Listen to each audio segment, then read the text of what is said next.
Hey guys, welcome back to my channel. Today is Friday and I'm here with Facts Friday. So, we were dealing with hardware and hardware में अब हम उसके second component के बारे में बात करने वाले थे या फिर second basic unit के बारे में बात करने वाले थे, that is memory unit, MU.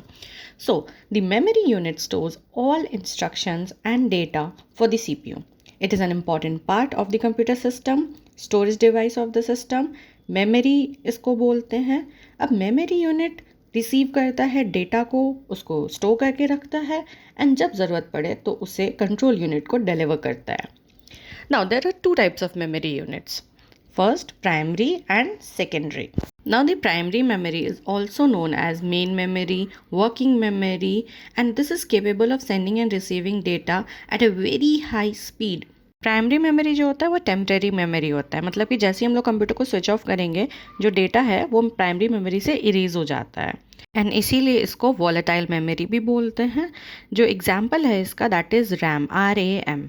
Now, primary memory is directly accessible to the CPU. It must be able to provide data very quickly. Two basic kinds of primary memory, एक तो हमने देख लिया RAM एंड दूसरा है ROM, read only memory and random access memory. Now जो RAM है that is read write memory, मतलब जो रोम है उसमें सिर्फ हम लोग रीड कर सकते हैं, उसमें हम लोग राइट नहीं कर सकते, बट रैम में रीड और राइट दोनों हो सकता है. Now the CPU can change the content of the RAM at any time. In addition RAM is volatile, ये भी आपका वॉलेटाइल है बट आप कंटेंट को चेंज कर सकते हैं. RAM capacity greatly influences the computing ability of the computer and capacity is usually measured in kilobytes and megabytes. अब जो रोम है उसको हम लोग ऑल्टर नहीं कर सकते क्योंकि उसको सिर्फ रीड करना है, as I told you.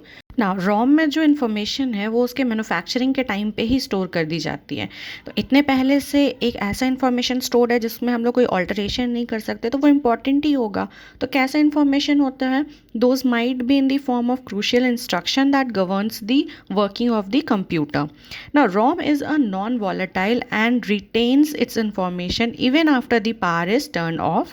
The PROM, that is programmable read only memory, however has the option of being programmed, that is manufacturer of the computer may choose to load a program designed by his company into the PROM and then the computer would use this PROM like any other ROM.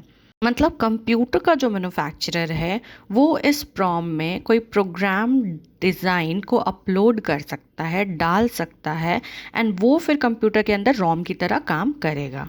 Now the secondary memory, ना इसमें data longer time के लिए store होता है and ये slow होता है as compared to primary memory. जैसे प्राइमरी मेमोरी में क्या हो रहा था, क्विक रिस्पॉन्स आ रहा था, इसमें स्लो होगा थोड़ा. This is permanent in nature and इसीलिए इसको नॉन वॉलेटाइल बोलते हैं. ये चीपर होता है than primary memory. Primary memory is fast but expensive. To reduce storage cost computers also use secondary memory. Now examples क्या हो गया, floppy disk, hard disk, magnetic tape, CDs, DVDs, memory card, USB sticks etcetera. अब इसका जो accessibility होता है CPU को वो डायरेक्ट नहीं होता है जैसे प्राइमरी का डायरेक्ट था.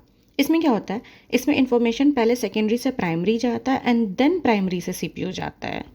फ्लॉपी डिस्क क्या होता है, that is a plastic disk coated with magnetic material. Now, special devices known as disk drives are capable of reading from and writing to floppies using special magnetic heads. उसको heads बोलते हैं. Any piece of information stored on floppy disk can be directly accessed. हमने जैसे एक तरीके से floppy हम लोग का CD हो गया और वो हम लोग का ड्राइव हो गया. फ्लॉपी डिस्क बहुत कोई ने नहीं देखा होगा but everyone should have one look of it.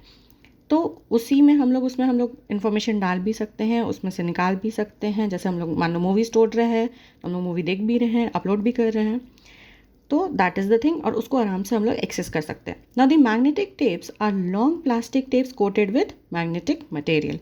Magnetic tapes can store far larger amounts of data than the floppy disk. But a problem with magnetic tapes is that information cannot be accessed directly as in case of floppy disk. मतलब floppy disk से ज़्यादा information magnetic tapes में आ रहा है लेकिन उसको access करना easy नहीं है as compared to floppy disk.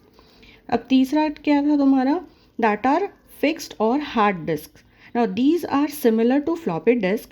बस डिफरेंस ये है कि एक हार्ड डिस्क ड्राइव में बहुत सारे डिस्क्स होते हैं of hard material. Now next one is CD which we all know. ये क्या होता है, this is an optical medium. अब ऑप्टिकल मीडियम क्या होता है, जिसमें कि लाइट का यूज़ होता है उसको फंक्शन करने के लिए। Properties of light is use for the medium to perform its basic function. जो कन्वेंशनल सीडीज़ थे वो स्पेशल काइंड ऑफ प्लास्टिक के बने होते थे। सीडी को रीड करने के लिए लेज़र बीम का यूज़ होता है। तो वी नो कि सेकेंडरी मेमोरी स्लो है, लेकिन ये नॉन वोलेटाइल है, मतलब यहाँ पे जो इन्फॉर्मेशन हम लोग स्टोर करेंगे ये ज़्यादा टाइम के लिए स्टोर्ड रहेगा। Now DVD drive is another optical device which is same in size as of CD but higher in storage. मतलब डीवीडी सीडी का साइज सेम है, लेकिन स्टोरेज किसका ज़्यादा है, डीवीडी का। ना USB flash, also known as USB stick, USB flash memory etcetera, ये फिजिकली बहुत छोटा होता है, लेकिन इसका स्टोरेज बहुत ही ज़्यादा होता है। इसको ईजिली कैरी कर सकते हैं, रिमूवेबल होता है, इसमें ईजिली बहुत आराम से हम लोग रीराइट भी कर सकते हैं, मतलब पेन ड्राइव है ये अपना। Now S D and micro S D cards, ये बहुत ही छोटा साइज़ का होता है और कैपेसिटी इसकी बहुत ही हाई होती है, मतलब फ़ोन में जो हम लोग मेमोरी कार्ड लगा रहे हैं, like that. So that's all for the day. If you liked it, please hit the like button, share it, and don't forget to subscribe my channel. I'll again come up till that. Take care. Bye bye.